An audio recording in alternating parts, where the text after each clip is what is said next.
भगवान श्री राम का judicial system बहुत अच्छा था। भगवान श्री राम ने हम दो हमारे दो लागू किया था। भगवान श्री राम ने यूनिफॉर्म एजुकेशन सिस्टम लागू किया था। भगवान श्री राम ने यूनिफॉर्म सिविल कोड लागू किया था। भगवान श्री राम ने एडमिनिस्ट्रेटिव, जो उनका एडमिनिस्ट्रेटिव सिस्टम था वो बहुत तगड़ा था। भगवान श्री राम ने उस जमाने में राज दरबार में बैठने वालों की संख्या का रेशियो बनाया था 1 2 3 4। उस जमाने में राज दरबार में 1 2 3 4 का रेशियो था। एक गुरु, 2 छत्री, 3 वैश्य, 4 दलित परिवार, ये रेशियो है वहां राम राज्य में। हमने बाकी सब काम किया, हम भगवान श्री राम की पूजा भी करते हैं, लेकिन हमने भगवान श्री राम का न हम दो हमारे दो लागू किया और न भगवान श्री राम का जो राम नीति है, भय बिन होए न प्रीत, उसको लागू नहीं किया।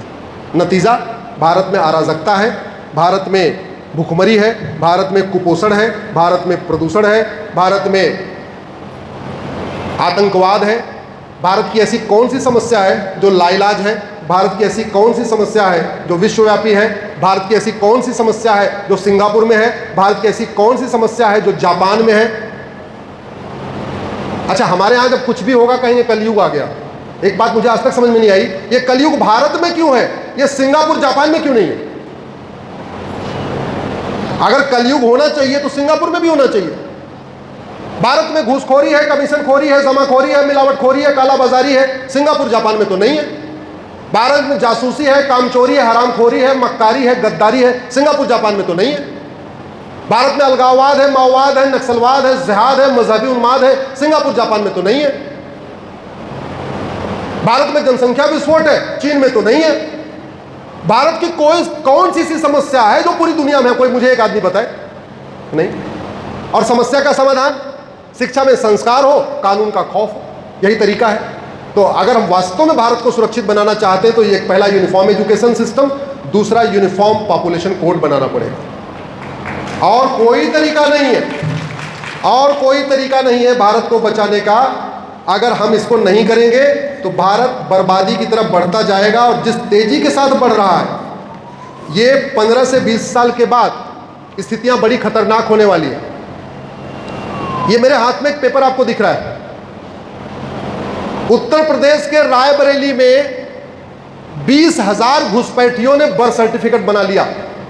ये इसी सप्ताह की खबर है, ये कोई पुरानी खबर नहीं है।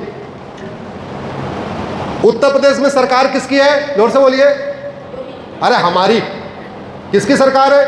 हमारी। मुख्यमंत्री कौन? हमारा। शासन किसका? हमारा। व्यवस्था किसकी? हमारी। उत्तर प्रदेश में तो बुलडोजर भी चलता है। इसके बावजूद 20,000 घुसपैठियों ने आधार जन प्रमाण पत्र बनवा लिया। इस 20,000 में से, यहां छोटा छोटा लिखा है, आपको दिखेगा नहीं, 15,000 रोहिंग्या बांग्लादेशी घुसपैठियों ने हिंदू नाम से बनवा लिया। राम, श्याम, टिंकू, मिंकू, गुड्डू, पप्पू, इस तरीके से। क्यों बनवा लिया? दुबई में तो कोई एक फर्जी डॉक्यूमेंट नहीं बनता, चीन में तो एक फर्जी डॉक्यूमेंट नहीं बनता, सिंगापुर, जापान का मैंने रिसर्च किया, कभी वहां मैंने सुना ही नहीं किसी एक व्यक्ति ने एक डॉक्यूमेंट बनवा लिया हो। और भारत में 800 जिले, 800 जिलों में से एक जिले में एक साल में 20,000 डॉक्यूमेंट बन गए। पूरे भारत में कितना फर्जी डॉक्यूमेंट साल भर में बनता होगा, आप कैलकुलेट कर लीजिए। और यूपी में जहां बाबा की इतनी चमक है, इतनी धमक है, वहां 20,000 बन गए। तो केरल में कितने बन रहे होंगे, बंगाल में कितने बन रहे होंगे, इसकी कल्पना कर लीजिए। डॉक्टर अच्छा हो लेकिन दवाई गड़बड़ हो तो डॉक्टर साहब बीमारी ठीक होगी क्या? आपके तो बेटे बहू भी डॉक्टर है, बेटे को भी मैं देख रहा हूं। हाँ, छोटे डॉक्टर बताइए। डॉक्टर अच्छा हो, दवाई गड़बड़ हो, बीमारी ठीक होगी क्या? नहीं। ड्राइवर अच्छा हो, गाड़ी गड़बड़ हो, यात्रा सुरक्षित होगी क्या? नहीं। ऐसे शासक अच्छा हो लेकिन नियम कानून घटिया हो तो यह देश सुरक्षित नहीं होता।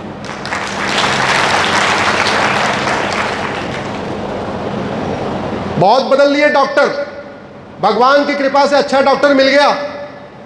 अब डॉक्टर नहीं बदलवाना, अब क्या बदलवाना? दवाई।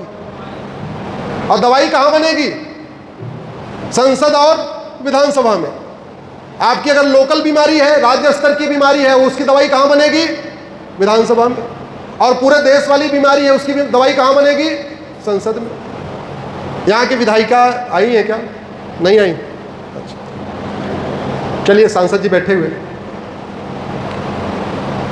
मैं गारंटी के साथ कहता हूं 1 साल के अंदर घुसपैठिए भारत 90% घुसपैठिए भारत छोड़ के भाग जाएंगे। गारंटी के साथ कह रहा हूं। एनआरसी करना ही नहीं पड़ेगा। अगर आपको लगता है एनआरसी करेंगे सीए की तरीके आके चक्का जाम होगा, मैं कह रहा हूं एनआरसी करने की जरूरत ही नहीं है। एनआरसी करेंगे तो एनआरसी फेल हो जाएगी। असम में फेल हो चुकी है। सर्बानंद सोनोवाल जी ने सुप्रीम कोर्ट में पीआईएल फाइल किया। असम में बहुत घुसपैठिए आ गए। जस्टिस गगोई की बेंच ने कहा ठीक है एनआरसी करो। संयोग ऐसा, जब सुप्रीम कोर्ट का ऑर्डर आया तब तक सर्बानंद सोनोवाल जी खुद ही वहां के मुख्यमंत्री हो गए। जिसकी पीआईएल पे ऑर्डर हुआ वो क्या बन गया? वहां का मुख्यमंत्री। और उसके बाद भी एनआरसी फेल हो गई। कैसे? मुख्यमंत्री घर घर जाकर रजिस्टर थोड़ी बनाएगा। घर घर जाकर रजिस्टर बनाते हैं लेखपाल, पटवारी, क्लर्क। जब तक मामला सुप्रीम कोर्ट में चला, घुसपैठियों ने 2000 में आधार बनवा लिया, 2000 में राशन कार्ड बनवा लिया, 2000 रुपए में बर्थ सर्टिफिकेट बनवा लिया, 3000 रुपए दलाल को देकर ड्राइविंग लाइसेंस बनवा लिया। जब 4 डॉक्यूमेंट हो गए, किसी लोकल पार्षद प्रधान को 2-3 हजार रुपए पकड़ाया, उन्होंने उसका वोटर आईडी में नाम जुड़वा दिया। 12 से 13 हजार रुपए में उनके 5 डॉक्यूमेंट हो गए। और जब एनआरसी कैसे होती है? रजिस्टर लेके घर घर जाना होता है। जब दोबारा लेखपाल पटवारी घर घर गए, उन्होंने पर हेड 2-2 हजार रुपए लेके घुसपैठियों का नाम रजिस्टर में जोड़ दिया। लेखपाल पटवारी बड़े चालाक होते, वो क्या करते थे? दिन भर में जितने घुसपैठियों का नाम जोड़ते थे उतने असम वालों का नाम निकाल देते थे। तो जब कंप्लीट एनआरसी हुई तो पता चला घुसपैठिए भारत के नागरिक बन गए और भारत के नागरिक घुसपैठिए हो गए। आपको समझ में आई मेरी बात? क्योंकि असम वालों ने तो 2000 दिया नहीं। वो क्यों देंगे? वो तो वहीं के रहने वाले, उन्होंने दिया नहीं। और घुसपैठियों ने 2-2 हजार पकड़ा दिया। भारत की सुरक्षा के लिए जो बहुत बड़ा खतरा है वो भ्रष्टाचार भी है। घुसपैठिए 15,000 रुपए में भारतीय बन जाते हैं और साल भर में 5 लाख रुपए का फायदा उठा लेते हैं। हर महीने मुफ्त राशन ले रहे हैं, लोन ले रहे हैं, वजीफा ले रहे हैं, प्रधानमंत्री आवास ले रहे हैं, सारी योजनाओं का फायदा ले रहे हैं, केंद्र की माइनॉरिटी कमीशन का फायदा ले रहे हैं, राज्यों की भी माइनॉरिटी कमीशन का फायदा ले रहे हैं, गरीबों की योजना उसका भी फायदा ले रहे हैं, माइनॉरिटी का फायदा अलग से उठा रहे हैं। और मूल कारण है हमारा कानून घटिया है, हमारा कानून सड़ा हुआ है। घुसपैठ को कंट्रोल करने के लिए जो कानून है ये 1946 का फॉरेनर एक्ट, मैं धन्यवाद दूंगा, अभी बदला गया 2025 में। वर्तमान प्रधानमंत्री गृह मंत्री जी को, सरकार को धन्यवाद देता हूं, कम से कम अब बदल दिया गया। लेकिन घुसपैठियों को मैं भागने की तरकीब बताता हूं। आप सीधी में 10 घुसपैठियां पकड़ो, 10 मिल जाएंगे पक्का। रोहिंग्या बांग्लादेशी आपके सीधी में आ चुके होंगे, आपको नहीं पता होगा, कहीं पहाड़ी के पीछे नदी के किनारे आके झुग्गी लगा लिया होगा। 10 घुसपैठियां पकड़ो, उसका narco polygraph brain mapping test करो, उससे पूछो ये तुम्हें किसने तुम्हारी मदद किया, तो वो बताएगा फला आदमी ने आधार बनाया, फला आदमी ने राशन कार्ड बनाया, फला आदमी ने ड्राइविंग लाइसेंस बनाया, फला आदमी ने बर्थ सर्टिफिकेट बनाया। और फिर उसके बाद घुसपैठियों को कुछ मत करो, जिन्होंने घुसपैठियों की मदद किया उनको उठा के जेल में डाल दो। घुसपैठ हमारी राष्ट्र की सुरक्षा के लिए खतरा है कि नहीं? जोर से बताइए जरा। और जो राष्ट्र की सुरक्षा के लिए खतरा है उससे निपटने के लिए हमारे पास ऑलरेडी एक कानून है, एनएसए, नेशनल सिक्योरिटी एक्ट। घुसपैठ हमारी देश की एकता अखंडता के लिए खतरा है, और जो देश की एकता अखंडता के लिए खतरा है उससे निपटने के लिए हमारे पास एक कानून है, उसका नाम है यूएपीए। घुसपैठ एक ऑर्गेनाइज्ड क्राइम है। ऑर्गेनाइज्ड क्राइम से निपटने के लिए नए वाले बीएनएस में सेक्शन 111 है। घुसपैठ अपने आप में इनडायरेक्ट वॉर है, वेजिंग वॉर है, उससे निपटने के लिए बीएनएस में सेक्शन 148 है। घुसपैठ हमारी एकता अखंडता संप्रभुता के लिए खतरा है, उससे निपटने के लिए बीएनएस में सेक्शन 152 है।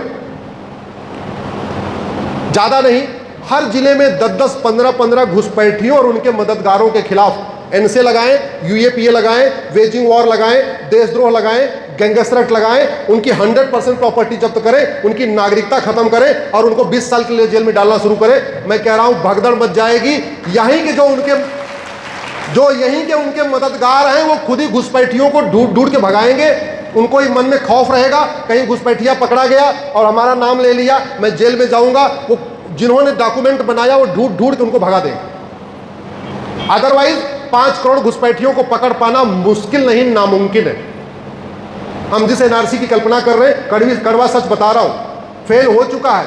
असम में फेल हो चुका है, सर्बानंद सोनोवाल जी के समय फेल हो चुका है। भ्रष्टाचार खत्म होगा, कानून का खौफ होगा, तब जाके रुकेगा। भारत में साल में 5 लाख बहन बेटियां गायब हो रही हैं। ये मेरा आंकड़ा नहीं है, ये गृह मंत्रालय का आंकड़ा है। 5 लाख जो साल में गायब हो रही है, इसमें से लगभग 2 लाख वापस मिल जाती हैं, लेकिन 3 लाख मिल ही नहीं रही। ये जो 5 लाख बहन बेटियां गायब हो रही हैं, इसमें से लगभग 3.5 लाख लफ्ज़-ए-जिहाद का शिकार हो रही हैं। 3.5 लाख साल में लफ्ज़-ए-जिहाद का शिकार हो रही हैं। इसका मतलब साल में 365 दिन होते हैं, पर डे 1000 बेटियां लफ्ज़-ए-जिहाद का शिकार हो रही हैं। लफ्ज़-ए-जिहाद की शुरुआत कैसे होती है? फर्जी नाम के इंस्टाग्राम अकाउंट से, फर्जी नाम के फेसबुक अकाउंट से। क्यों फर्जी नाम का फेसबुक इंस्टा अकाउंट बनता है? क्योंकि फर्जी नाम से अकाउंट बनाना भारत में अपराध नहीं। दुनिया के कई देशों में फर्जी नाम से अपना नाम छिपाना, अपनी पहचान छिपाना 10 से 20 साल की सजा है। दुनिया के कई देशों में झूठ बोलने पे 10 से 20 साल की सजा है।